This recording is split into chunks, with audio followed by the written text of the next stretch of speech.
नमस्कार दोस्तों, प्रज्ञावाणी YouTube channel में आप सबका स्वागत है। प्रस्तुत है भारत भाग्य विधाता पार्ट 2। 20वीं शताब्दी या पिछले 100 साल भारतीय समाज ही नहीं, विश्व इतिहास में भी उथल पुथल और गहन परिवर्तन के साल रहे हैं। सन 1905 में बंगाल विभाजन से देश भर में जो प्रतिक्रिया हुई और बाद के वर्षों में जिस तरह राष्ट्रीय चेतना जागी, उसकी परिणति 42 वर्ष बाद भारत को स्वतंत्रता मिलने के रूप में दिखाई दी। बंग भंग की घटना एक निमित्त मात्र थी। व्यापक परिप्रेक्ष्य में वह इतनी महत्वपूर्ण नहीं थी कि ब्रिटिश साम्राज्य की नियति ही बदल जाए। 6 साल बाद विभाजन रद्द हो गया था, लेकिन उस निमित्त ने राष्ट्र को जगा दिया। जनमानस में स्वतंत्रता की प्यास निरंतर बढ़ती गई। बंगाल के विभाजन ने मां भारती की लाखों करोड़ों संतानों को अपना बोध कराया। वे सक्रिय होते गए और रॉलेट एक्ट का विरोध, जालियांवाला बाग, असहयोग आंदोलन, सविनय अवज्ञा और सत्याग्रह आंदोलन से लेकर साइमन कमीशन बहिष्कार और भारत छोड़ो आंदोलन जैसे पड़ावों से गुजरते हुए 15 अगस्त 1947 तक पहुंचे। कितने ही आरोह और अवरोहों से होते हुए राष्ट्र की चेतना जिस शिखर पर पहुंची, उसकी अनुभूति प्रत्येक भारतीय को गौरव से अभिभूत कर देती है। 40 के दशक में मिली स्वाधीनता सिर्फ भारत के लिए ही नहीं, पूरे विश्व समाज के लिए, समूची मनुष्य जाति के लिए नई संभावनाओं के द्वार खोलती हुई आई थी। जिन दिनों यहां स्वतंत्रता आंदोलन लड़ा जा रहा था, उन दिनों दूसरे देशों में भी भारी उथल पुथल हो रही थी। सतही तौर पर देखने से उन संदर्भों में भारत की स्वाधीनता का विशेष महत्व प्रतीत नहीं होता। यह उपलब्धि, विजय या घटना रूसी क्रांति, चीन में गणतंत्र की स्थापना और कम्युनिस्ट राज आने, आयरलैंड के स्वतंत्र होने या इजराइल के उदय जैसा ही एक अध्याय है।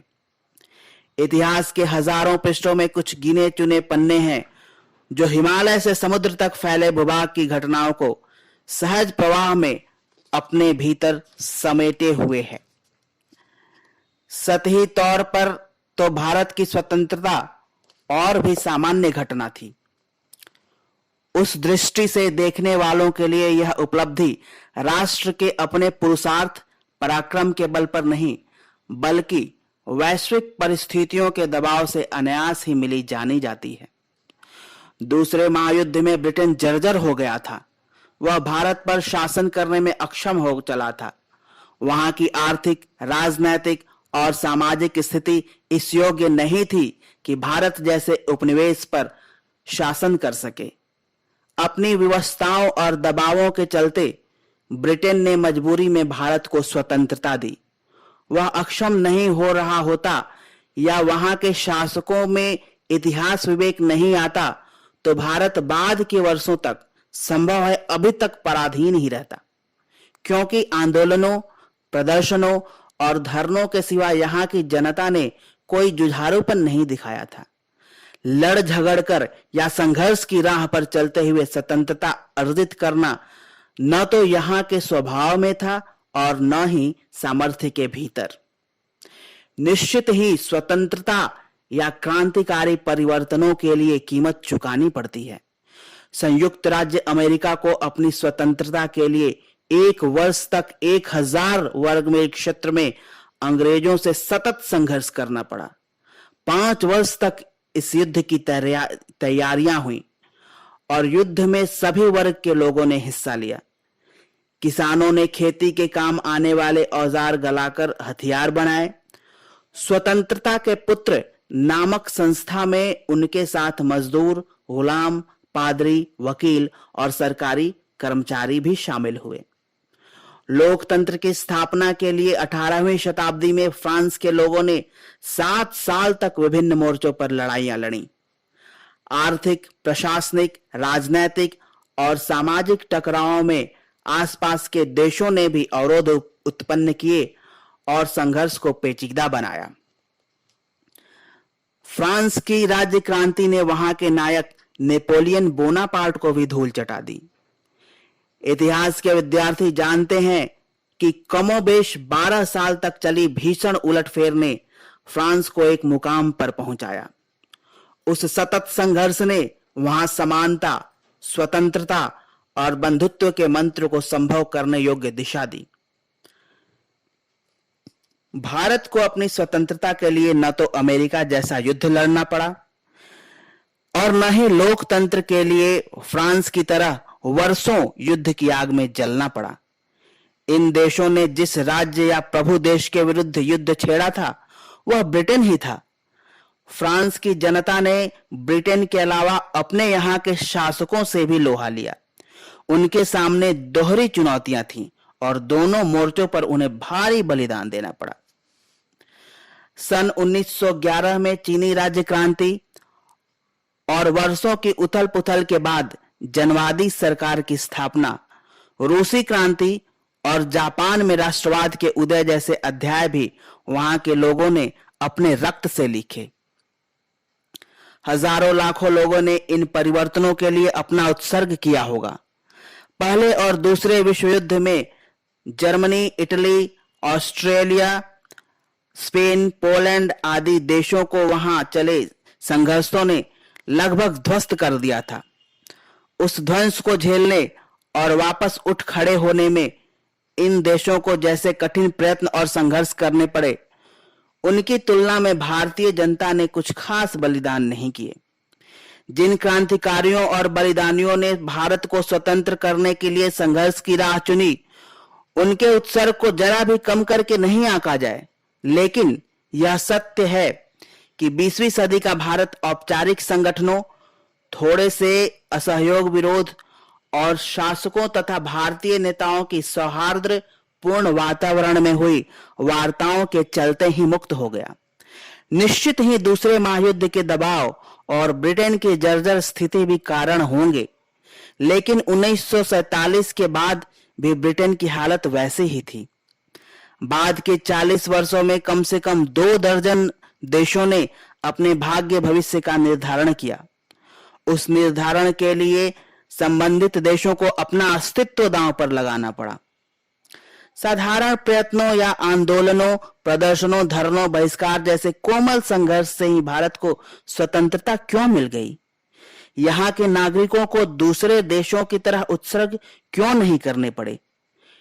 प्रत्यक्ष घटनाओं के आधार पर मूल्यांकन करने वाले समीक्षकों को यह कहने की छूट है कि विश्व की बदली हुई परिस्थितियां और अंतर्राष्ट्रीय दबावों के चलते यह देश अनायास ही स्वतंत्र हो गया।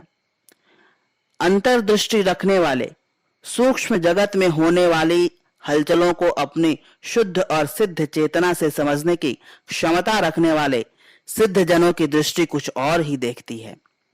उनके अनुसार भारत की स्वतंत्रता एक दैवी योजना का भाग है। उस योजना के अनुसार विश्व को अध्यात्म युग में प्रवेश करना है।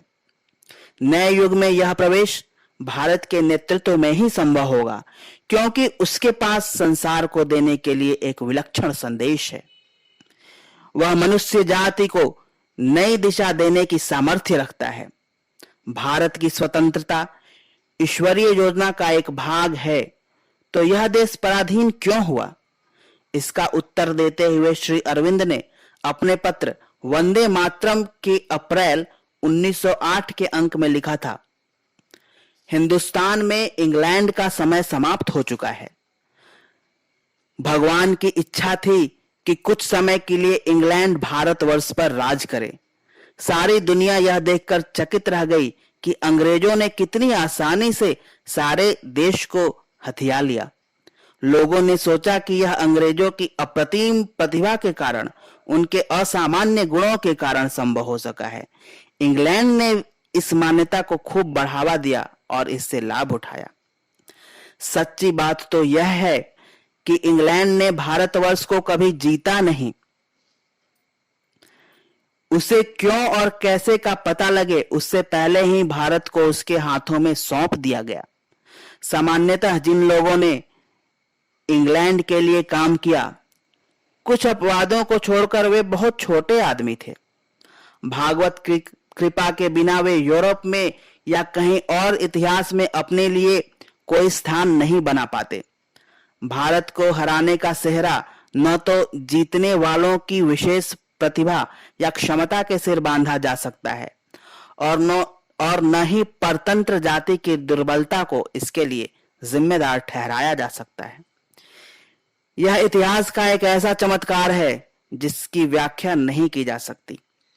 कहा जा सकता है कि यह एक ऐसा उदाहरण है जिसमें किन्हीं विशेष गुणों के बिना ही एक महान उद्देश्य सौंपा गया था और एक सौभाग्य विशेष उसकी निगरानी कर रहा था कि वह अपना उद्देश्य पूरा कर सके।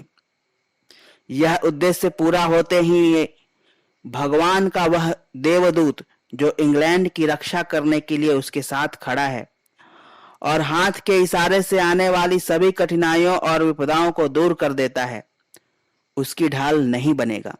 इंग्लैंड यहां तभी तक रह सकता है जब तक भारत को उसकी जरूरत है। जरूरत पूरी होते ही उसे हट जाना होगा, क्योंकि अंग्रेजी राज न तो अपने भुजबल से यहां आया है और न ही अपने बलबूते पर खड़ा है जो वह ठहर सके। अगर इंग्लैंड इस देश की सहायता करना चाहे तो उसकी सहायता लेकर, और यदि नहीं करना चाहे तो उसके बिना, और विरोध करे तो विरोध के होते हुए भी भारत अपने लक्ष्य को चरितार्थ करके रहेगा। धन्यवाद मित्रों, आज के लिए इतना ही। नेक्स्ट वीडियो अगले दिन अपडेट होगा। तब तक के लिए नमस्कार और एक अनुरोध कि आप हमारे चैनल को लाइक, सब्सक्राइब एंड कमेंट जरूर करें। धन्यवाद।